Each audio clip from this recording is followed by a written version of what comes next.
I'm gonna go over a new homebrew rule that I've recently just started using. So consider this kind of like my homebrew rules 2.5. I probably eventually will have a full video out, my homebrew rules 3. What I have my player characters do when they first make their characters is I get their constitution and then I write that down on a piece of paper. Every time that character dies, that number goes down by 1. Once that number reaches 0, you can still be revived with high-level resurrection magic, however, you will come back with a new flaw. One of the ones that I've been testing out is you have resistance to healing magic, meaning that yes, you still can get healed, but it's only going to heal you half of the amount as it should.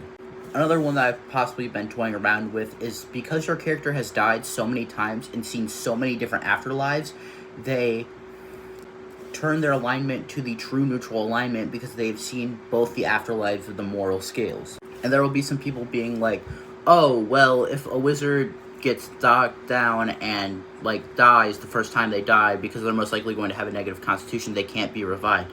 That's kind of a good thing in my opinion. I always think that that the full spellcasters in 5th edition are a little bit more like tanky than they should be.